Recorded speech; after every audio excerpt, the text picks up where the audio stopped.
Good morning class. तो आपका स्वागत है अंकिता शर्मा केमिस्ट्री में। पिछले क्लास में हम लोग मेटल मेटल बॉन्ड निकालना सीखे थे for LNCC, that is low nuclearity carbonyl cluster for system having 18 electrons. तो आज हम लोग सीखेंगे मेटल मेटल बॉन्ड निकालना for again LNCC but system having 16 electron. और हम लोग मेटल मेटल बॉन्ड निकालना सीखेंगे for HNCC, that is high nuclearity carbonyl cluster. तो चलिए विदाउट फर्दर अडू ये क्लास स्टार्ट करते हैं। Thank you.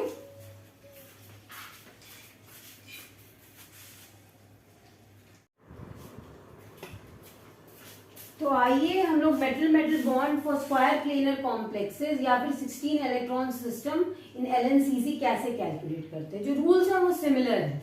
सबसे पहला स्टेप जैसा 18 इलेक्ट्रॉन के लिए था वैसा ही आपको टोटल वैलेंस इलेक्ट्रॉन कैलकुलेट करना है। टोटल वैलेंस इलेक्ट्रॉन यानी number of electron in outer most orbital plus electron donated bye ligand plus अगर चार्ज नेगेटिव है तो इलेक्ट्रॉन्स ऐड होंगे और अगर चार्ज पॉजिटिव है तो इलेक्ट्रॉन सब्ट्रैक्ट होंगे।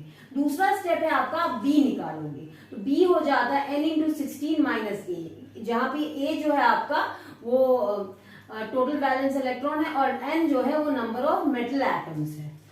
तीसरा स्टेप है आप b/2 कैलकुलेट करोगे। जब आप b/2 कैलकुलेट करते हो तो आपको ये पता चल जाता है कि उस कार्बोनाइल क्लस्टर में टोटल मेटल मेटल बॉन्ड कितने बने। उसके बाद आप a/n कैलकुलेट करोगे। जब आप a/n कैलकुलेट करते हो तो आपको पता चलता है पर मेटल एटम, यानी एक मेटल एटम का कितना मेटल मेटल बॉन्ड बन रहा है। मान लीजिए अगर a/n 16 है तो कोई भी मेटल मेटल बॉन्ड नहीं बनेगा। अगर a/n 15 है तो एक मेटल मेटल बॉन्ड पर मेटल एटम बनेगा। अगर a/n 14 है तो दो मेटल मेटल बॉन्ड बनेंगे पर मेटल एटम। आप इसे नोट डाउन करें। रूल्स जो है 18 इलेक्ट्रॉन से सिमिलर है, आप इसे नोट डाउन कर लें।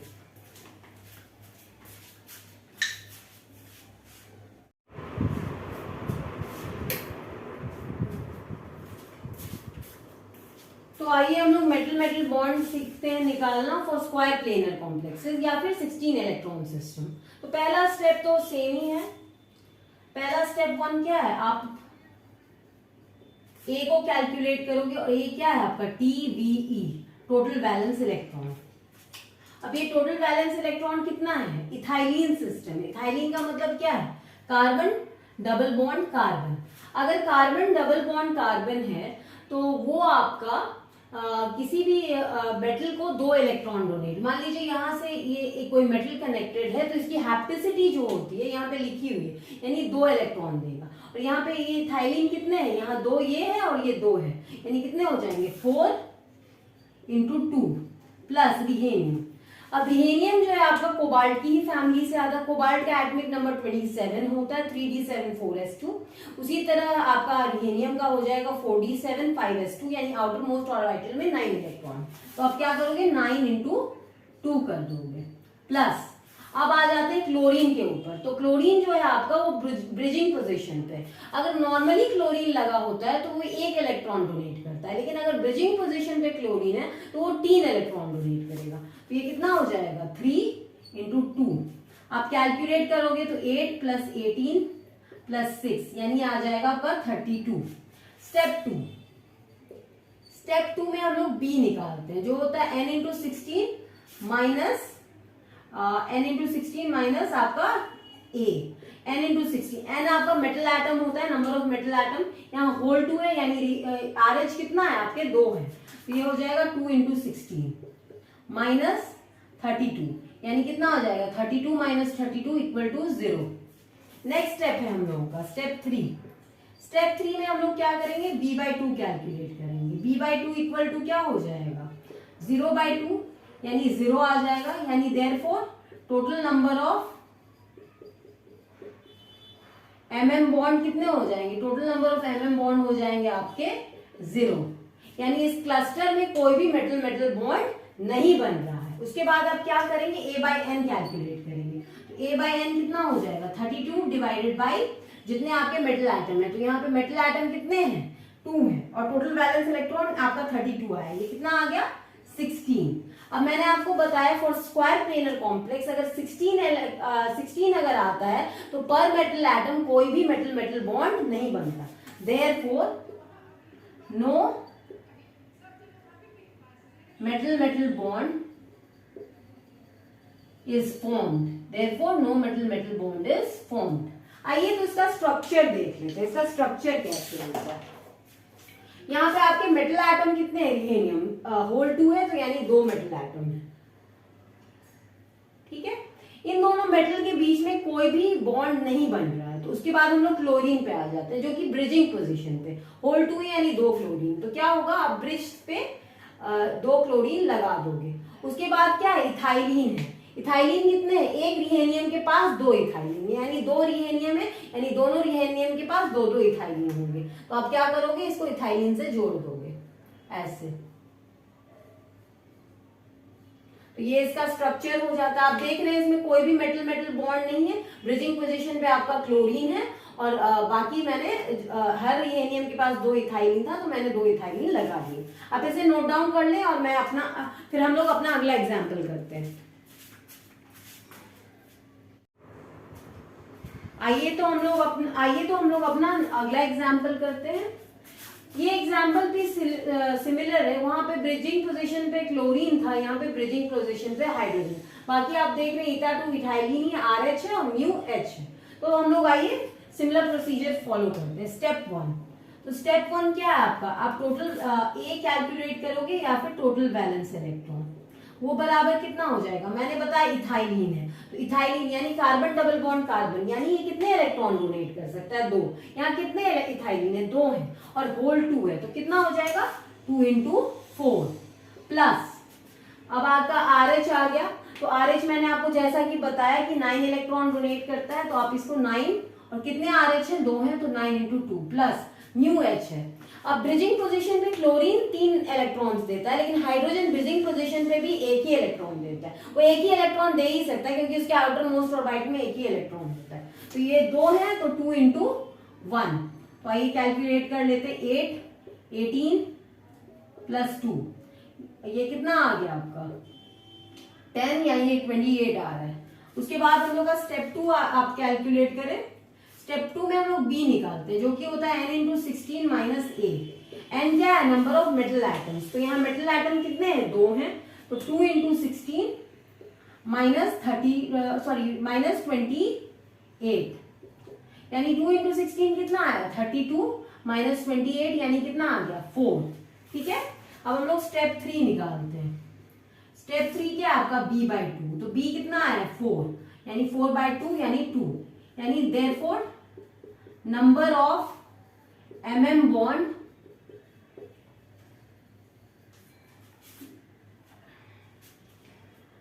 Total number of mm bond कितने हो गए आपके, 2।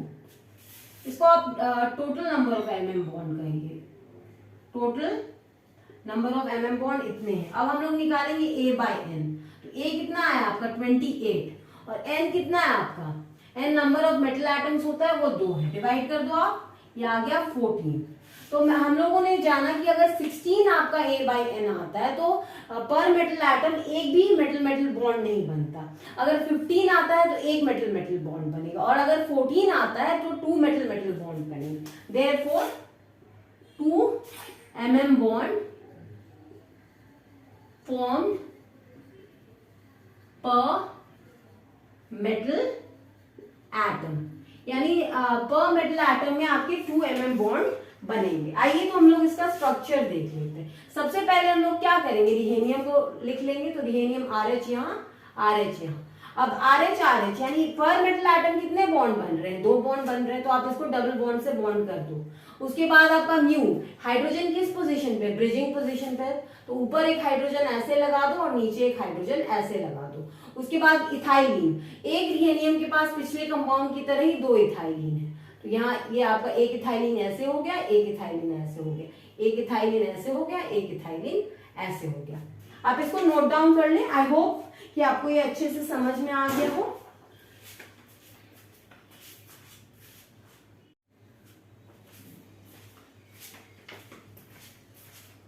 आइए तो हम लोग HNCC यानी हाई न्यूक्लियरिटी कार्बोनाइल क्लस्टर में मेटल मेटल बॉन्ड कैसे निकलता है उसके बारे में जान। उससे पहले हम लोग जानते हैं कि HNCC क्या है।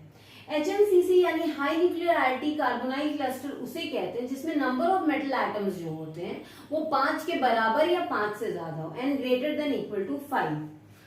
आपने आई होप LNCC का आपने ये वीडियो देख लिया होगा, अगर नहीं देखा होगा तो उसका लिंक मैं डिस्क्रिप्शन बॉक्स में डाल दूंगी, आप प्लीज चेकआउट कर लो, ठीक है।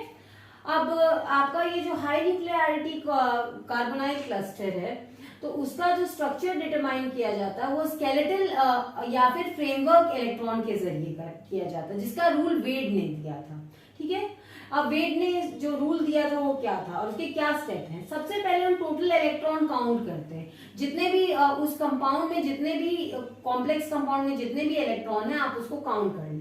और उस कंपाउंड में अगर नाइट्रोजन या फॉस्फोरस या कार्बन या ऐसे कोई इंटरस्टिशियल एटम है तो उसके भी इलेक्ट्रॉन को आपको जोड़ना पड़ता है। जैसे मान लीजिए हाइड्रोजन अगर है तो उसका जो इलेक्ट्रॉन काउंट होगा वो 1 होगा, क्योंकि उसके आउटर मोस्ट ऑर्बिटल में 1 इलेक्ट्रॉन होता है। अगर कार्बन की बात करें तो उसका 4 होगा, क्योंकि आउटर मोस्ट ऑर्बिटल में 4 इलेक्ट्रॉन्स होते हैं। अगर नाइट्रोजन की बात की जाए एटॉमिक नंबर 7 होता है यानी 25, तो उसके आउटर मोस्ट ऑर्बिटल में 5 इलेक्ट्रॉन है तो 5 आप लिखेंगे। और आप अगर फास्फोरस की बात करें तो अगेन 5 इलेक्ट्रॉन होंगे, क्योंकि नाइट्रोजन ही की फैमिली में। इसी तरह और भी अगर इंटरस्टिशियल एटम है तो आप उसके इलेक्ट्रॉन को भी टोटल इलेक्ट्रॉन काउंट में जोड़ेंगे। अब आपको मैं एक बात बताना चाहूंगी कि जितने मेटल्स होते हैं वो 12 इलेक्ट्रॉन को यूटिलाइज करते हैं और जितने कार्बोनाइल आपके लिगेंड होते हैं वो 2 इलेक्ट्रॉन को यूटिलाइज करते हैं। इससे फर्क नहीं पड़ता कि कार्बोनाइल ग्रुप ब्रिजिंग पोजीशन पे है, फ्रेमवर्क में है या फिर इंटरस्टिशियल पोजीशन पे है, वो हमेशा 2 इलेक्ट्रॉन यूटिलाइज करेगा। अब हम लोग का चौथा स्टेप है पॉलीहेड्रल इलेक्ट्रॉन काउंट करना। अब पॉलीहेड्रल इलेक्ट्रॉन यानी पीईसी हम लोग कैसे काउंट करते हैं, हम लोग टोटल इलेक्ट्रॉन काउंट में से 12 घटा देते हैं। ये 12 इंटू n होना चाहिए, 12 इंटू n, ठीक है। आप पॉलीहेड्रल इलेक्ट्रॉन कैसे काउंट करते हैं, आप टोटल इलेक्ट्रॉन को काउंट को 12 इंटू n कर देते हैं, उससे आपको पॉलीहेड्रल इलेक्ट्रॉन मिल जाता है। ये सारे स्टेप आप नोट डाउन कर लें। उसके बाद कुछ और स्टेप्स हैं वो मैं लिखती हूँ, आप ये नोट डाउन कर लें।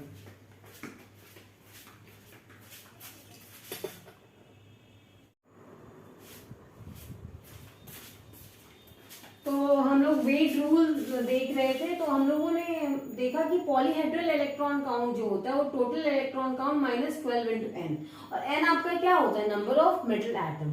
जब आप पीईसी कैलकुलेट कर लेते हो तो आप पीईसी बाय 2 कैलकुलेट करोगे। अगर पीईसी बाय 2 n माइनस 1 आ रहा है, n यानी नंबर ऑफ मेटल एटम है, माइनस 1 आ रहा है, तो उसका जो स्ट्रक्चर होगा वो सुपर क्लोज होगा। अगर वो n के बराबर आ रहा है तो हाइपर क्लोज होगा। अगर n प्लस 1 आ रहा है तो वो स्ट्रक्चर क्लोज होगा। अगर n प्लस 2 आ रहा है तो नीडो होगा। अगर n प्लस 3 आ रहा है तो एराकिनो होगा। अगर n प्लस 4 आ रहा है तो हाइपो होगा। और अगर n प्लस 5 आ रहा है, मैंने क्लैडो लिख दिया है यहाँ पे, अगर स्ट्रक्चर आपका मान लीजिए n प्लस 5 आ रहा है तो वो क्लैडो होगा या कैलाडो होगा, ठीक है। आप इसे नोट डाउन कर लीजिए। उसके बाद मैं एक टेबल लिखवा देती हूँ, वो इंपॉर्टेंट है, आप मेमोराइज कर लीजिए। मेमोराइज कर लीजिए या समझ लीजिए, मैं समझा दूंगी, ठीक है। आप इसे नोट डाउन कर लें।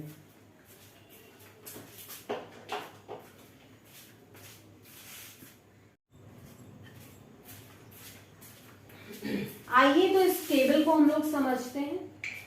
ये टेबल आपका 2 चीजों के बारे में बता रहा है, एक बोरेन्स के बारे में बता रहा है, एक ट्रांजिशन मेटल क्लस्टर के बारे में बता रहा है कि कब उसका शेप क्लोजो होगा, नीडो होगा, एराकिनो होगा या हाइपो या क्लैडो होगा। तो आइए देखते हैं। स्ट्रक्चर टाइप मान लीजिए क्लोजो है तो उसका जो टोटल इलेक्ट्रॉन काउंट आएगा वो 4n प्लस 2 आएगा। n यहाँ पे नंबर ऑफ मेटल एटम्स है, यानी 4 इंटू जितना नंबर ऑफ मेटल एटम होगा प्लस 2 अगर आता है तो वो जो कंपाउंड होगा वो क्लोजो होगा। और अगर इसके स्केलेटल इलेक्ट्रॉन पेयर की बात करें तो अगर skeletal electron pair n plus 1 आ रहा है तो वो क्लोज होगा। उसी तरह नीडो की बात की जाए, नीडो में क्या होगा आपका 4n प्लस 4 यानी 4 into number of metal atoms plus 4 आपका अगर आता है तो वो नीडो होगा। और इसमें जो स्केलेटल इलेक्ट्रॉन पेयर होते हैं वो n प्लस 2 होते हैं। अगर एराकिनो की बात की जाए तो 4n प्लस 6 हो जाएगा और इसके स्केलेटल इलेक्ट्रॉन पेयर जो होते हैं वो n प्लस 3 होते हैं। उसी तरह हाइपो की बात की जाए तो 4n प्लस 8 हो जाएगा और इसके स्केलेटल इलेक्ट्रॉन पेयर कितने होते हैं n+4 होते हैं। आपको मैं एक याद करने का तरीका, आप एक को याद रखो, क्लोजो को याद रखो कि 4n+2 उसका टोटल इलेक्ट्रॉन काउंट होता है, उसका स्केलेटल इलेक्ट्रॉन पे n+1 होता है। आप क्या करोगे, 4n+2 में आप 2 बढ़ाते जाओ, यानी अगर निडो की बात कर रहे हो तो 4n+4 हो जाएगा, अरैकिनो की बात कर रहे हो तो 4n+6 हो जाएगा, हाइपो की बात कर रहे हो तो 4n+8 हो जाएगा। इसी तरह अगर आप ये क्लैडो की बात करोगे तो वो 4n+10 होगा। अगर आप स्केलेटल इलेक्ट्रॉन की बात करते हैं तो सिर्फ आप एक याद रखो क्लोजो का, जो कि n+1 होता है। तो आपने n+1 याद रखा, आप एक एक बढ़ाते जाओ। तो अगर क्लोजो का n+1 है तो नीडो का कितना होगा, n+2, एराकिनो का कितना होगा, n+3, हाइपो का कितना होगा, n+4, और क्लैडो का कितना होगा, n+5। इसी तरह आ जाइए आप ट्रांजिशन मेटल सिस्टम में। तो ट्रांजिशन मेटल सिस्टम भी आसान है, यहाँ पे 4n था, यहाँ 14n है। तो अगर मान लीजिए अगर कोई कंपाउंड क्लोजो है तो उसमें 14+2 ये टोटल इलेक्ट्रॉन काउंट होंगे। अगर नीडो होगा तो सिमिलरली आप 2 बढ़ा दीजिए, 14n+4 हो जाएंगे। अगर मान लीजिए अरैकिनो है तो 14n+6 हो जाएंगे। अगर मान लीजिए आपका हाइपो है तो 14n+8 हो जाएगा। अगर मान लीजिए क्लैडो है तो 14n+10 हो जाएगा। Total electron skeletal electron count polyhedral, ये जब ट्रांजिशन मेटल क्लस्टर होता है तो हम लोग PEC डिवाइडेड बाय 2 देखते हैं, जो कि स्केलेटल पेयर के सिमिलर है। अगर मान लीजिए PEC/2 आपका n+1 आ जा रहा है तो वो क्लोज है, फिर एक बढ़ा दीजिए। अगर n+2 आ जा रहा है आपका तो वो नीडो है, अगर n+3 आ जा रहा है तो वो आपका एराकिनो है, अगर n+4 आ रहा है तो ये हाइपो है। अब सिर्फ एक याद रखो क्लोजो का, जो कि 4n+2 बोरेन्स के केस में 4n+2 होता है और उसके स्केलेटल इलेक्ट्रॉन जो होते हैं वो n+1 होते हैं। अगर ट्रांजिशन मेटल की बात की जाए तो आपका जो आपका ये क्या कहते हैं टोटल इलेक्ट्रॉन काउंट होता है ट्रांजिशन मेटल के केस में, वो 14n+2 होता है फॉर क्लोजो, और उसका जो PEC/2 होता है वो कितना होता है, वो n+1 होता है। अब आप क्या करेंगे, अगर आप मान लीजिए टोटल इलेक्ट्रॉन काउंट बोरेन्स की बात करें, आप 2 से बढ़ाते जाओगे। उसी तरह ट्रांजिशन मेटल की भी बात कर रहे हो तो आप वहां 14 रख दोगे और 2 से बढ़ाते जाओगे। इस तरीके से आप मेमोराइज करते हैं। आप किसी एक को आप बस इस एक सीरीज क्लोजो को मेमोराइज कर लीजिए, बाकी आपको याद रहेगा। अब दोनों में फर्क क्या है, ट्रांजिशन मेटल में यहाँ टोटल इलेक्ट्रॉन काउंट अगर आप बोरेन की बात करें तो 4 का मल्टीपल है, और ट्रांजिशन मेटल में कितने का मल्टीपल है, 14 का मल्टीपल। आप इसको अच्छे से नोट डाउन कर लें और इसको मेमोराइज कर लें।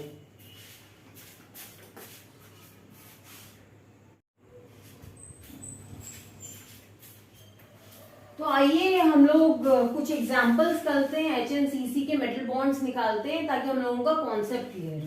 मैंने यहाँ पे RH6 CO6 लिया है। यहाँ पे अगर आप मेटल एटम की बात करें तो मैंने आपको पहले ही बताया कि HNCC में या तो मेटल एटम 5 होगा या 5 से ज्यादा होगा। यहाँ मेटल एटम कितने हैं, 6। तो सबसे पहला स्टेप 1 हम निकालते हैं। 1 क्या है आपका, टोटल इलेक्ट्रॉन काउंट निकालना है, ठीक है, वही टोटल वैलेंस इलेक्ट्रॉन, लेकिन अगर HNCC का केस होता है तो हम लोग टोटल इलेक्ट्रॉन काउंट कहते हैं। अगेन RH है तो कोबाल्ट की फैमिली से मैंने पहले ही बताया 9 इलेक्ट्रॉन होंगे, तो ये हो जाएगा 6 × 9।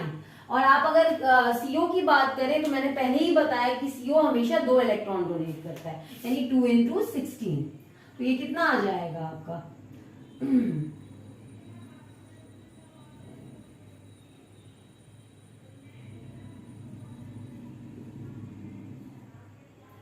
या आपका टोटल इलेक्ट्रॉन काउंट 86 आ गया। अब उसके बाद हम लोग क्या करेंगे, पॉलीहेड्रल इलेक्ट्रॉन काउंट निकालेंगे, PEC। तो PEC आपका क्या है, टोटल इलेक्ट्रॉन काउंट -n × 12 है, या 12 × n।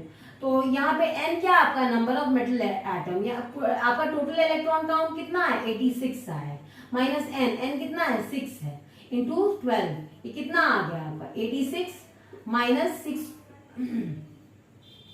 72 आ गया आपका, यानी ये कितना आ रहा है, ये आ रहा है आपका 14 आ रहा है।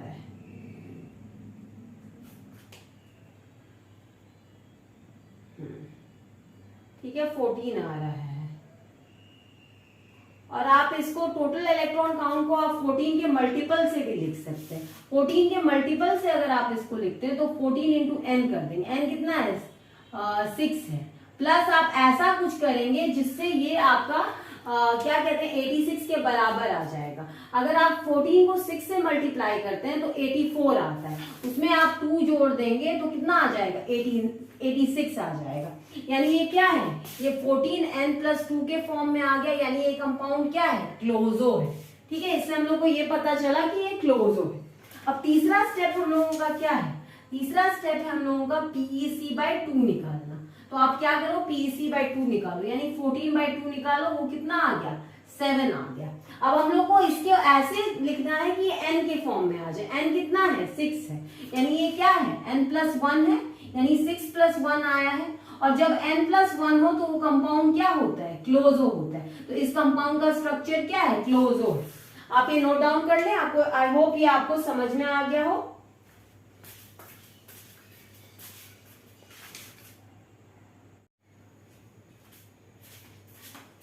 तो आइए हम लोग अपना अगला एग्जाम्पल देखते हैं। इसमें मैंने लिखा है OS(5) CCO(15). तो हम लोग का पहला स्टेप क्या है, नंबर 1 हम लोग टोटल इलेक्ट्रॉन काउंट निकालेंगे, TEC।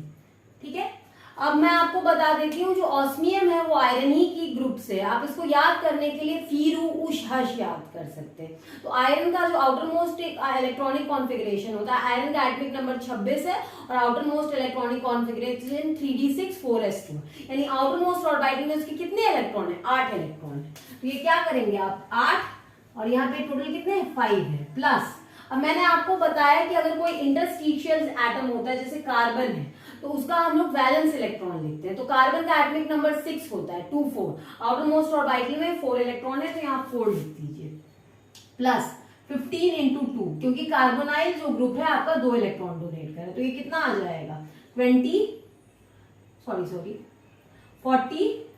प्लस 4 प्लस 30 और ये आपका ये 40 मिलके 70 हो गया, यानी 74 आया। ठीक है, 74 आया, तो आप इसको 14 के टर्म्स में लिख सकते हैं।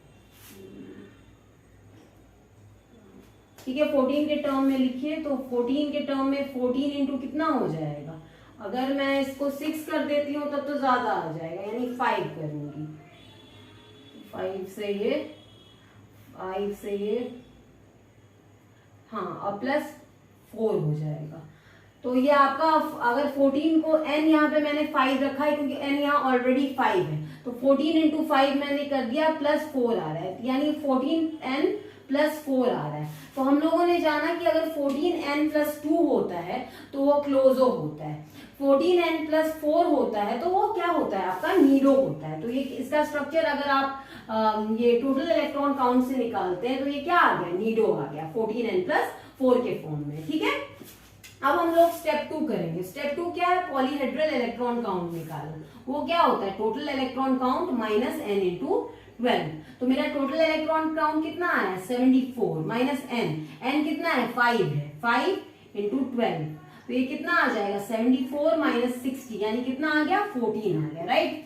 अब हम लोग क्या करेंगे, स्टेप 3 निकालेंगे, PEC/2।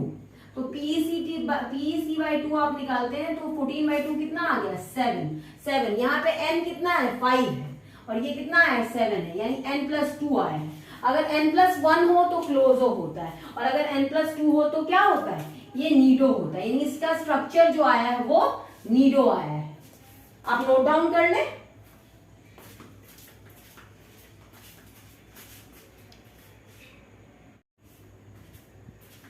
आइए तो हम लोग अपना अगला एग्जाम्पल करते हैं। इसमें मैंने लिया है निकल होल 5 CO होल 12 और इसका चार्ज है 2-। तो चाहे आइए हम लोग इसका कैलकुलेट करते हैं कि इसमें कितने इसका स्ट्रक्चर क्या है, क्लोजो नीडो एराकिनो क्या है। तो सबसे पहला स्टेप, तो स्टेप 1 क्या है, हम लोग टोटल इलेक्ट्रॉन काउंट निकालेंगे, TEC। तो टोटल इलेक्ट्रॉन काउंट, निकल का जो एटॉमिक नंबर होता है वो 28 होता है, यानी 3d8 4s2, यानी आउटर मोस्ट ऑर्बिटल में उसके कितने इलेक्ट्रॉन हुए, 10 इलेक्ट्रॉन हुए। तो ये क्या हो जाएगा, 5 × 10 प्लस मैंने आपको पहले ही बताया है कि जो आपका कार्बोनाइल ग्रुप है वो 2 इलेक्ट्रॉन डोनेट करता है, तो 2 × 12 + 2 हो गया। तो ये कितना आ गया, 50 प्लस आपका 24 + 2, तो 50 और 24 को आप जोड़ेंगे तो 74, ये कितना आ गया, 76 आ गया। ठीक है, 76 आ गया। तो अब हम इसको 14n के रूप में लिखते हैं। तो 14n के भी रूप में लिखेंगे तो 14 × n कितना है, यहाँ पे 5 है, तो आप 5 लिख दोगे। तो यहाँ 14 5 आपका कितना होता है, 70 आ रहा है, 70 आ रहा है और ये 6 चाहिए, तो आप 6 लिख दो। तो ये क्या आ गया, 14n+6 के फॉर्म में आ गया। तो मैंने आपको बताया है कि अगर 14n+2 हो, आप हमेशा याद रखना क्लोजो होता है। अगर उसमें 2 बढ़ा दोगे 14n+4 नीडो आ जाएगा, और 2 अगर और बढ़ गया तो ये आ गया एराकिनो। तो इसको हम लोग क्या कहेंगे, ये है एराकिनो। ठीक है, इसका स्ट्रक्चर एराकिनो आ गया according to total electron count. अब दूसरा स्टेप करते हैं। दूसरा स्टेप में क्या करेंगे हम लोग, पॉलीहेड्रल इलेक्ट्रॉन काउंट निकालेंगे। वो क्या होता है, total electron count minus n into 12, जो फ्रेमवर्क के इलेक्ट्रॉन होते हैं। तो टोटल इलेक्ट्रॉन मेरा कितना आया है, 76 आया, माइनस n कितना है 5 इंटू 12, तो ये कितना हो जाएगा 76 माइनस 60 हो जाएगा, यानी कितना आ गया 6 आ गया। उसके बाद तीसरा स्टेप क्या है हम लोगों का, PEC/2 निकालना। तो PEC मेरा कितना आया, 6 आया डिवाइडेड बाई 2, यानी ये 3 आ रहा है, 3 आ रहा है, राइट। ओ सॉरी PEC 16 आ रहा है, 16। तो 16 आ रहा है, तो 16 डिवाइडेड बाई 2 कितना हो गया आपका, 8 हो गया। यहाँ n कितना है 5 है, तो ये 5 में अगर कितना जोड़ेंगे, 3 जोड़ेंगे तो 8 आएगा, तो ये n+3 आ रहा है। तो मैंने आपको बताया कि अगर पॉलीहेड्रल इलेक्ट्रॉन काउंट n+1 आता है तो वो क्लोजो होता है, n+2 आता है तो नीडो होता है, और n+3 आता है तो ये एराकिनो होता है। आप ये एग्जाम्पल नोट डाउन कर लें। आई होप आपको अच्छे से समझ में आ गया होगा। अब हम लोग 2 और एग्जाम्पल करेंगे, उसके बाद क्लास को वाइंड अप कर देंगे।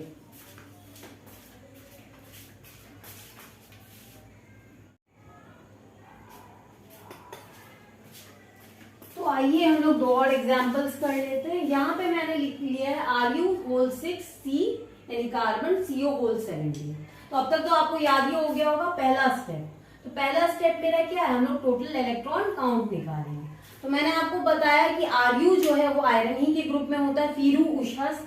तो आयरन में आउटर मोस्ट ऑर्बिटल में 8 इलेक्ट्रॉन्स होते हैं, तो 6 इंटू 8 प्लस कार्बन एक इंटरस्टिशियल एटम है, इसका वैलेंस इलेक्ट्रॉन निकाला जाएगा, और कार्बन का वैलेंस इलेक्ट्रॉन कितना होता है 4 प्लस 17 इंटू 2, क्योंकि कार्बोनाइल जो होता है वो 2 इलेक्ट्रॉन डोनेट करता है, तो ये कितना आ जाएगा 48 प्लस 4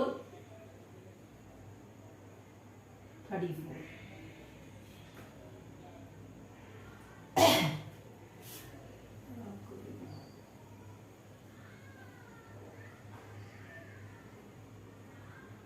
ये आपका आ गया कितना, इसको आप जोड़ोगे तो ये 52 आएगा प्लस 34, यानी कितना आ गया 6 और ये 8, 86 आ गया, राइट। तो अब हम लोग इसको इसके फॉर्म में लिखते हैं। तो ये क्या हो जाएगा 14 और 6 हो जाएगा, क्योंकि ना नंबर ऑफ मेटल एटम्स यहाँ 6 है। तो 14 को अगर आप 6 से मल्टीप्लाई करोगे तो 84 आता है, यहाँ 86 है, यानी +2 कर दूंगी। तो इससे ये क्या आ गया, क्लोजो आ गया। ठीक है, टोटल इलेक्ट्रॉन काउंट के हिसाब से। अब हम लोग क्या करेंगे, पॉलीहेड्रल इलेक्ट्रॉन काउंट निकालेंगे, जो कि आपका क्या होता है total electron count minus n into 12। तो टोटल इलेक्ट्रॉन काउंट कितना है 86 है, माइनस n कितना है 6 इंटू 12, यानी कितना आ गया 86 माइनस 72 और 86 को आप घटाएंगे तो कितना आ जाएगा, आपका आ जाएगा 14। उसके बाद नेक्स्ट स्टेप क्या है आपका, नेक्स्ट स्टेप है आप PEC/2 निकालोगे।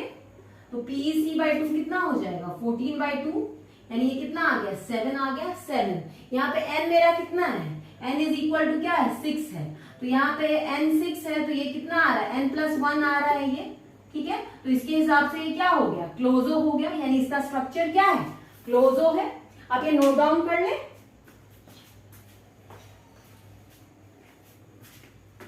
आप ये नोट डाउन कर लें, उसके बाद मैं अगला एग्जाम्पल ले लेती हूँ।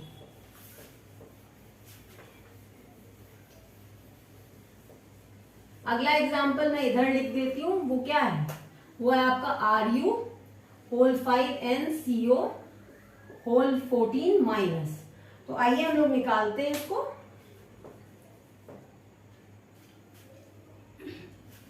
तो आपका सबसे पहला स्टेप क्या है, हम लोग का टोटल इलेक्ट्रॉन काउंट निकालने का स्टेप है पहला। तो अगेन ये Ru ही है, तो आयरन की ही फैमिली से है। तो आयरन की फैमिली से है, तो इसका एटमिक आउटर मोस्ट इलेक्ट्रॉन कितना होगा 8 होगा, तो 5 इंटू 8 प्लस नाइट्रोजन है। तो नाइट्रोजन में वैलेंस इलेक्ट्रॉन कितने होते हैं, नाइट्रोजन का एटमिक नंबर होता है 7, यानी 25, यानी आउटर मोस्ट ऑर्बिटल में कितने इलेक्ट्रॉन हुए 5। तो यहाँ पर आप 5 लिख दो, प्लस 14 इंटू 2 +1, राइट। अब क्या करो, 5 और 8 को आपने मल्टीप्लाई किया, 40 + 5 + 28 + 1, तो ये कितना हो जाएगा, 46 हो गया, यानी 46 + 28, यानी ये आ रहा है 14, 674 आ रहा है, एक में जोड़ लेने दो, हाँ 14 2 8 6। अच्छा ठीक है, अब हम लोग इसको 14n के तौर पे लिखते हैं, तो 14 × n यानी 5 है, यहाँ पे n मेरा कितना है, 5 है, राइट। अब क्या करेंगे, प्लस करेंगे, तो 14 5 जो होता है आपका वो 70 आता है, राइट। और यहाँ पे 4 ज्यादा है, तो 14 + 4 कर देंगे। तो मैंने आपको याद करने के लिए एक ट्रिक बताया कि 14n + 2 अगर होगा तो वो क्लोज होगा, उसमें आप 2 बढ़ा दोगे, 14n + 4 आ जाएगा, तो ये क्या हो जाएगा, ये नीडो का स्ट्रक्चर देगा, ठीक है, ये नीडो हो जाएगा। अब हम लोग क्या करेंगे, स्टेप 2 पीईसी निकालेंगे, तो पीईसी बराबर क्या हो जाएगा आपका, total electron count minus n × 12। तो मेरा टोटल इलेक्ट्रॉन काउंट कितना आया, 74 आया, और n कितना है, 5 है, 5 × 12, तो ये कितना आ गया, 74 - 60, यानी ये कितना आ गया, ये आ गया आपका 14। नेक्स्ट स्टेप मेरा क्या है, PEC/2 निकालना है, PEC/2 आप निकाल लो, 14/2, ये कितना आ गया, 7 आ गया। यहाँ पे n कितना है, n = 5 है, ये कितना आ रहा है, ये जो है ये n + 2 आ जा रहा है। अगर n + 2 आ रहा है तो इसका स्ट्रक्चर क्या हो जाएगा, नीडो। आप ये नोट डाउन कर लें, आप इसे नोट डाउन कर लें। आई होप आज का क्लास आपको अच्छा लगा होगा। अभी इनऑर्गेनिक के कुछ और वीडियोस आएंगे। आप प्लीज मेरे चैनल को लाइक कीजिए, शेयर कीजिए, कमेंट कीजिए। आप पॉजिटिव कमेंट करते हैं तो मुझे बहुत अच्छा लगता है। अगर नेगेटिव कमेंट भी करना है, कुछ लैकिंग है तो वो भी बताइए, मैं उसे इम्प्रूव करने की जरूर कोशिश करूंगी। और अपने फ्रेंड्स में मेरे वीडियोस को शेयर कीजिए, इससे मुझे मोटिवेशन मिलेगी कि मैं और वीडियोस बनाऊं। थैंक यू, फिर मिलते हैं अगले क्लास में।